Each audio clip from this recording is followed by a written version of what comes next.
Google ads account suspend क्यों होते हैं? दोस्तों, ये एक बहुत ही ज़्यादा आने वाला इशू है उन लोगों के लिए जो लोग कि गूगल एड्स यूज़ करते हैं, क्योंकि गूगल एड्स कभी भी किसी को भी बिना किसी वार्निंग या बिना किसी बताए गूगल एड्स जो है सस्पेंड कर देता है। और सस्पेंड होने के बाद चाहे वो कितना भी इंपॉर्टेंट बिजनेस हो, इससे गूगल को फ़र्क नहीं पड़ता। लेकिन जिन लोगों की रोजी रोटी या बिजनेस गूगल एड से चलता है, उन पे तो बहुत ज़्यादा चोट लगती है, क्योंकि गूगल एड से ही कस्टमर्स उनके पास आ रहे थे। तो जैसे अकाउंट सस्पेंड हुआ वैसे ही सब पे लॉक लग गया। फ्रेंड्स, बहुत सारे लोग क्वेश्चन करते हैं कि आखिर ये सस्पेंड होता क्यों है, क्या रीज़न है, इसके पीछे लॉजिक क्या है। तो दोस्तों, इसके पीछे बहुत सारे लॉजिक हैं, लेकिन मैं कुछ इंपॉर्टेंट लॉजिक को कवर करना चाहूँगा इस वीडियो में। तो आप लोग इसको बहुत ही ध्यान से देखिएगा। आप लोग अगर इसको फॉलो करते हैं तो आई थिंक चांसेस है 99% के आपके अकाउंट सस्पेंड दोबारा नहीं होंगे। फ्रेंड्स, सबसे पहला ये होता है कि जब जो कि हम बिजनेस प्रमोट कर रहे हैं वो बिजनेस लीगल होना चाहिए, यानी कि वो गूगल में किसी भी तरह से बैन नहीं होना चाहिए। अगर मान के चलिए आपका बिजनेस इलीगल है, जैसे आप गैम्बलिंग, सट्टा वगैरह लगाने का या कुछ ऐसी चीजें, मतलब कोई भी पोर्न चीजें या फिर अश्लील चीजों को प्रमोट कर रहे हैं, तो समझ लीजिए ऐसी चीजों को वो बैन करके रखा है गूगल। आप तुरंत तो अपना ऐड अप्रूव करा लेते हैं, लेकिन बाद में इंक्वायरी होती है तो पता लगता है कि भैया अकाउंट सस्पेंडेड, और ऐसे में आप अपील करोगे तो भी कोई फायदा नहीं। फर्स्ट ये हो गया। दूसरा होता है वेबसाइट। जब भी आप किसी भी चीज का ऐड चलाते हैं, चाहे वो कॉल ओनली ऐड हो या फिर टेक्स्ट ऐड हो या फिर रिस्पॉन्सिव ऐड, उसमें आपको वेबसाइट का यूआरएल देना ही पड़ता है। और अगर मान के चलिए आप वीडियो प्रमोट कर रहे हैं तो उसमें तो लिंक देना पड़ता है वीडियो का, लेकिन वीडियो भी अच्छी होनी चाहिए, ऐसा नहीं कुछ भी फालतू हो उसमें, ठीक है। तो बात कर रहे हैं वेबसाइट की, तो वेबसाइट जो आप यूआरएल देते हैं वेबसाइट का, वो वेबसाइट एक जेन्युइन होनी चाहिए, मतलब उसमें एसएसएल सर्टिफिकेट एक्टिव हो, और उसके साथ साथ उसमें जो कंटेंट मौजूद है, यानी कि जो आपने टेक्स्ट, इमेजेस, सर्विस और भी तरह के जो भी सिस्टम उसमें कंटेंट डाले गए, वो कंटेंट आपकी सर्विस जो आपने हेडलाइंस, टाइटल वगैरह दिए हैं ना गूगल एड्स में, उससे मैच होने चाहिए। और उसमें कुछ इंपॉर्टेंट पेजेस भी होने चाहिए, जैसे कि होम पेज तो मान लो सब में रहता ही है। और इसके अलावा दोस्तों, आपके पास about us, contact us, privacy policy, disclaimer, terms and condition, इतने पेजेस का होना बहुत ज्यादा जरूरी है।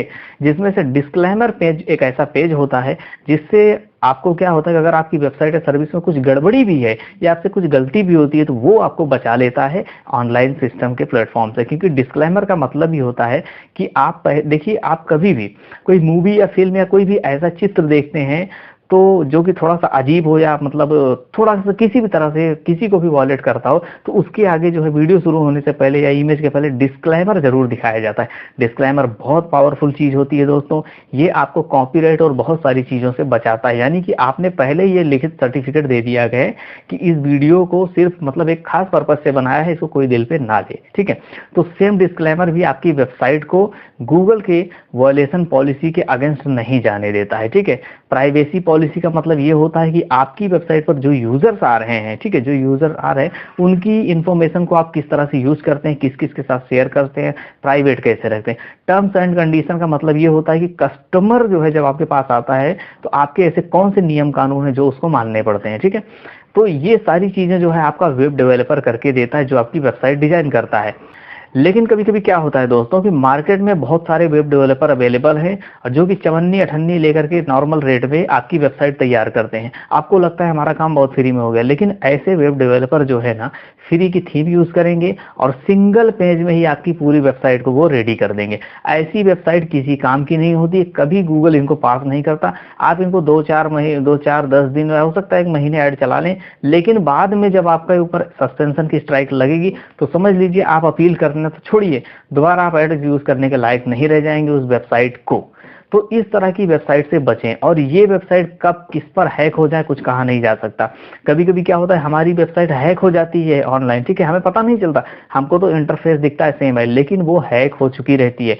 गूगल जो है, क्योंकि एक ऑनलाइन सिस्टम है, एक सर्च इंजन है, ठीक है, वो हमारे नजरिए से वेबसाइट को नहीं देखता, बल्कि वो कोडिंग के जरिए देखता है।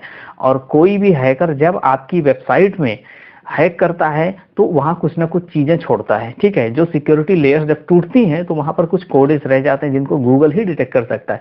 इसके लिए अब वो हैकर के पास नहीं जाएगा, वो तो यही समझेगा कि जिसकी वेबसाइट है उसी ने हैक किया है, आपके अकाउंट को वो सस्पेंड मार देगा।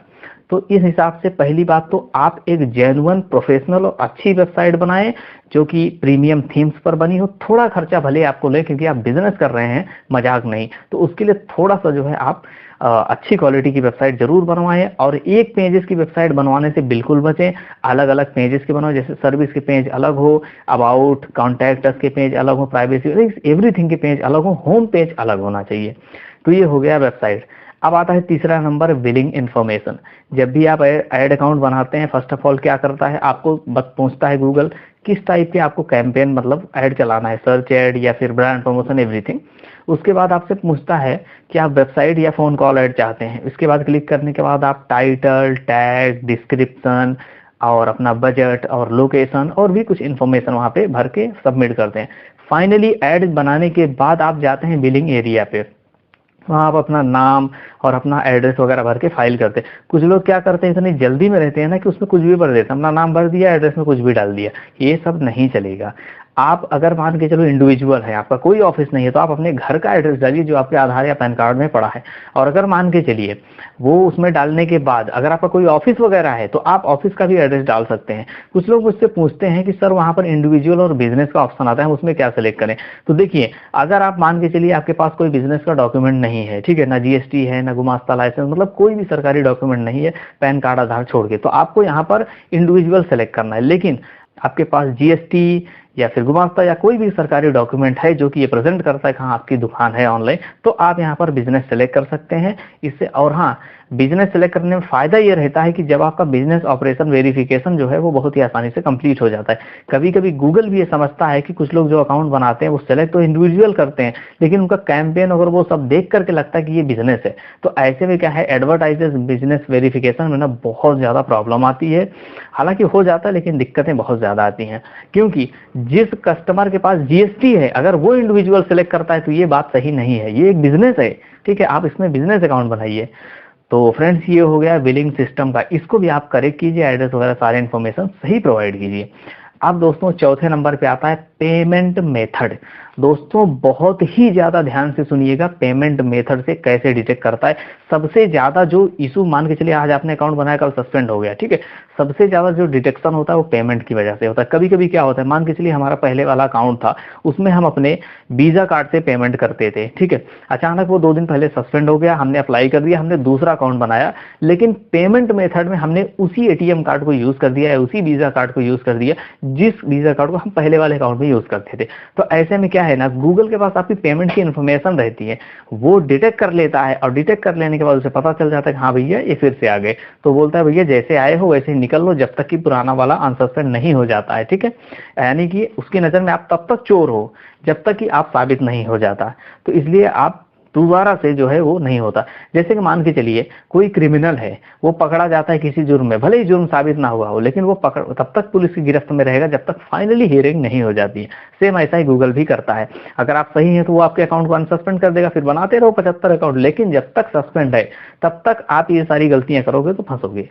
अब दोस्तों बात आती है कि हम आखिर क्या करें, क्योंकि गूगल जो है 15 से 20 दिन जैसे लॉन्ग टाइम लेने लगा इसके लिए। तो फ्रेंड्स मैं आपको बताना चाहूंगा कि इतना लॉन्ग टाइम तक कभी गूगल तभी लेता है जब आपकी दी हुई इन्फॉर्मेशन या फाइल किए हुए जो कंप्लेंट्स हैं उसको रीड करने में कुछ दिक्कत आती है या फिर बिजनेस वेरीफाई करने में दिक्कत आती है। तो मैं आप लोगों को ये रिकमेंड करूंगा, अगर आपका बिजनेस लीगल और रजिस्टर, आप कोई गलत काम नहीं कर रहे, तो सबसे पहले आप अपनी वेबसाइट बनाने के साथ साथ गूगल माई बिजनेस में रजिस्ट्रेशन जरूर करवाएं।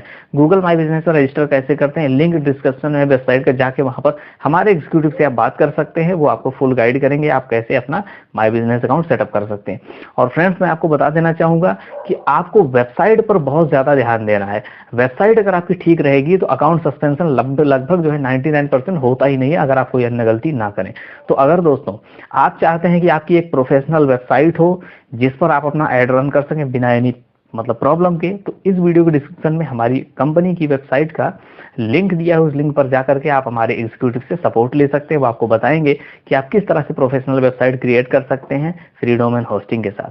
So friends keep going, business करिए, अच्छे से करिए विदाउट एनी सस्पेंशन। और कोई भी सपोर्ट हो तो कमेंट सेक्शन में जरूर लिखिए। अगर आपके मन में कोई सवाल हो या कोई नया आइडिया हो या आप चाहते हो कि किसी टॉपिक को मैंने इस वीडियो में कवर नहीं किया है तो आप लोग कमेंट सेक्शन में जरूर लिखिएगा, मैं नेक्स्ट वीडियो में ट्राई करूंगा कि उसी पे आ जाए।